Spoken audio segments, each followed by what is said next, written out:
about this topic, where she says, how can new reverts seek true Islamic knowledge as they might not have access to books or works of great scholars like Ibn Uthaymeen and Sheikh Al-Albani? This is an important question, especially in this era that we live in. People are given importance, prominence, not due to their authentic knowledge, rather to their exposure in the media. So this da'i is well known because he has so many followers on Instagram or on YouTube or on Facebook. The other one is quite famous because he has controversial opinions that he's not shy from airing and sharing with others, though they go against the mainstream, though they go against what real scholars of Islam say. And each one strikes his chest and says, we are the same, we are men. They have their opinion, I have mine. And this was said by one of the great Imams of Islam, Al-Imam Abu Hanifa. May Allah Azza wa Jal have mercy on him.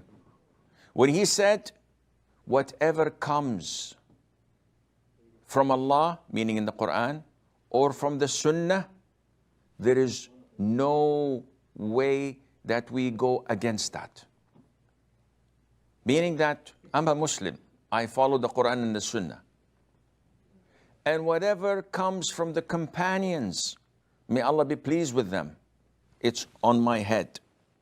Meaning that the companions are all trustworthy. And as long as they don't differ in their opinion, I will accept what they say. But whatever comes from those who are after the companions, meaning the tabi'een, they are men and we are men.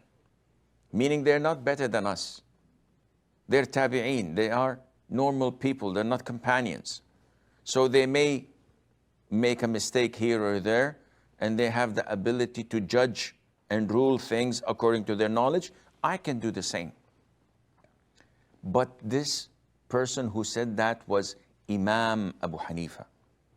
When Tom, Dick, or Harry just graduated from an Islamic university here or there, come and try to change the mindset of Muslims with weird opinions that are baseless or based on whims and desires, this is why we always ask people, reverts and others, to look for real scholars.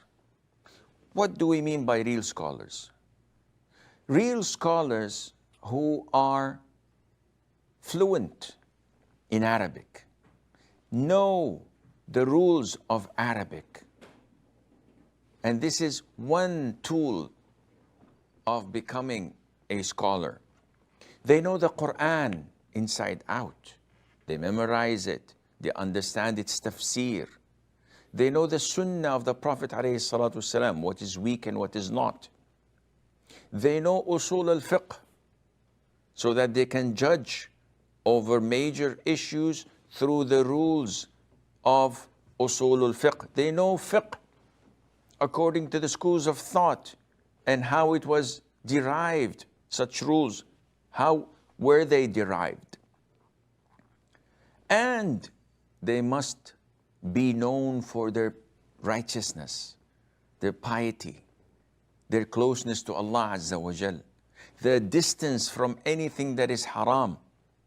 Those who are seen mixing up with women in their lectures and conferences, cracking jokes here and there, these are not trustworthy. if they're not walking the talk.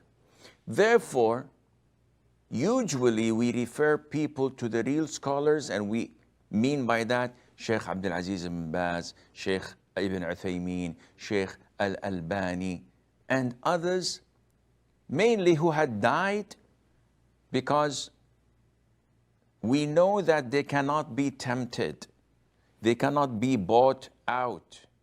They cannot be forced to say something that is against their belief.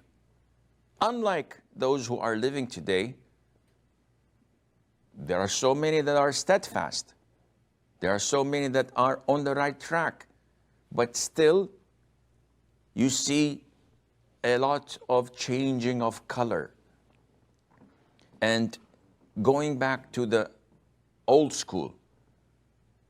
And their publications have been thoroughly studied and scrutinized. And as Aisha says, their literature is available. And it has been translated to many languages. So the books of Sheikh Ibn Uthaymeen, of Sheikh Al-Albani, they're available in English, alhamdulillah. And you can easily go and study it. And most likely you will comprehend 90% of it. The 10 missing percent, you can ask students of knowledge and other scholars, and they will explain that for you, inshallah. And this is why we always tell people, be steadfast. Be committed to real scholars. Don't be fooled by a sheikh like myself coming on live TV and seen by so many hundreds of thousands or millions of people and say, well, if he's on telly, he should be trustworthy. This is not true. Don't follow people just because they appear on TV. There are stand-up comics on TV. There are actors, actresses. So many people who come on TV, but this doesn't give them any reliability. When you see a news clip on TV, is it true? No. The vast majority of news that you see are all lies, except a small portion that they don't have an agenda behind reporting it.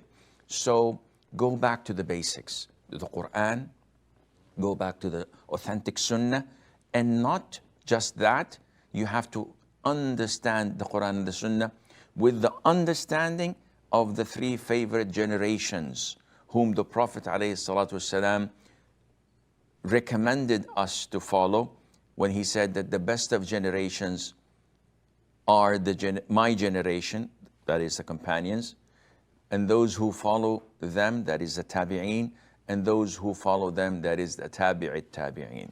May Allah Azza wa Jal makes us among those who follow them until we die.